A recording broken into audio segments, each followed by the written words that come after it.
Mga idol, kinikilabutan si kaibigan po dito sa rally na gagawin. Kaya sa lahat po ng na makapanood, mayroon pong babala si kaibigan. Hindi po ito maganda ang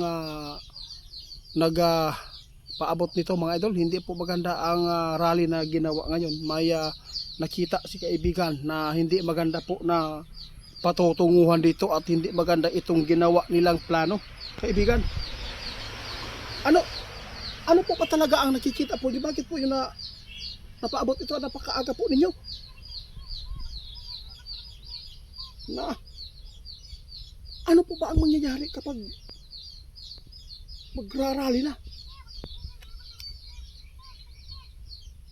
Diyos ko, kaibigan. Mga idol, ito ang sabi ng ating kaibigan po ngayon.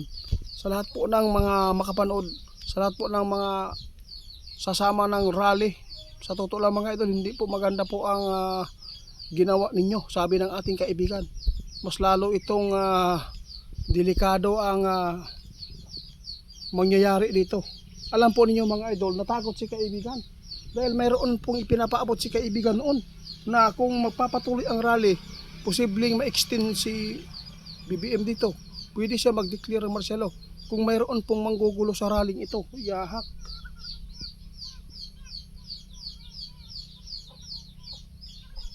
O kayo, kung payag kayo mag-extend si BBM, okay lang naman po sa amin dito mga idol. Dahil hindi naman tayo humihingi ng pagkain sa kanya. Pero sa amin lang, ayoko lang talaga na ito po ang mangyari. Dahil gusto natin na mayroong eleksyon. Guys, tandaan ninyo, sinabi ng ating kaibigan, sana walang gumawang masama dito, sana walang binabayaran para maghasik ng lagim, para ito po ang matuloy na plano. Makikita ng ating kaibigan, hindi talaga maganda ang mga plano po ninyo. Bakit pa kayo magrarally? Sinabi ng ating kaibigan, masama po yung epekto yan. Lalo na pag mayroon ng bato, nagsakitan dyan sa rally ninyo, wala, sige lang, wala tayong magagawa dito kaibigan. At least nakapaabot tayo sa lahat po ng sasama ng rally, kung sino man po ang inyong binubutuhan o sino man po inyong supporters dyan, sino suportahan, ano lang, maging peaceful po kayo pagpunta po nyo doon sa rally. Huwag po kayong gumawa ng mga karumal-dumal, yung mga hindi maganda, pananakit, no? May sinisirang mga kagamitan dyan sa area ng niraralihan po ninyo.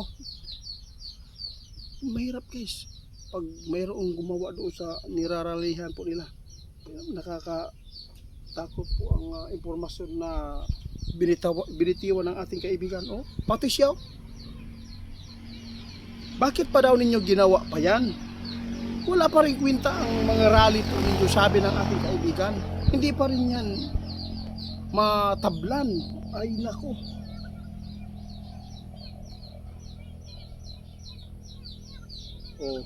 Sige lang kaibigan, wala tayong magawa.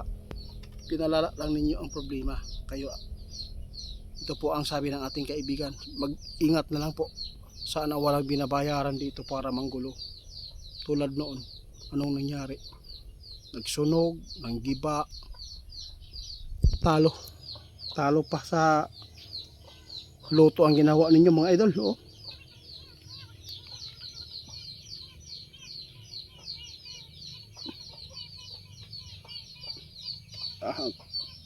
Tama ka. Ito po ang sabi ng ating kaibigan.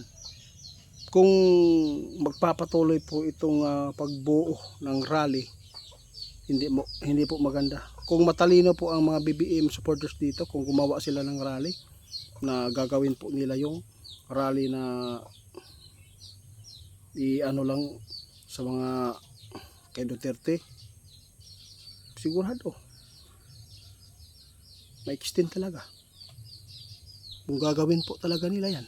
Kaya sinabi po ng ating kaibigan, ano po ba ang purpose na yan na rally na yan? Bakit pa ninyo nagbuo pa kayo ng rally? Wala naman po kwenta talaga yan. Wala naman po kayong mapapala dyan. Hindi naman po talaga maganda ang aanihin po niyo dyan. Ano po ba ang ibig sabihin ninyo? Bakit pa kayo nagbuo ng ganyan? kahit ano pang gagawin ninyo mga idol, no? Nananay kubal na sila, hindi na yan mahiya. Oo, may ano na sila may kalyo na yan Sanay na po sila kung ano po ang ibabato ng mga tao na masakit sa kanila. Dahil po alam po nila ang kanilang ginagawa. Oo, tama ka kaibigan. Kung magkamali kayo sa ginagawa nyong rally, kaya wala tayong magawa kaibigan. Basta kami mga idol, kung sino man po ang leader dyan sa rally na yan, please lang, turuan ninyo ang inyong mga tao na sumama dyan. Huwag manakit. Kung ano ang bawal sa mga kapulisan, huwag nating gawin.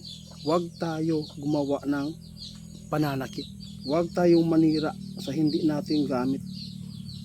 Kung ano man po ang inyong ihahayag na sakit sa loobin ninyo, yun lang. Wala nang iba para hindi kayo mapapahamak pagdating ng araw.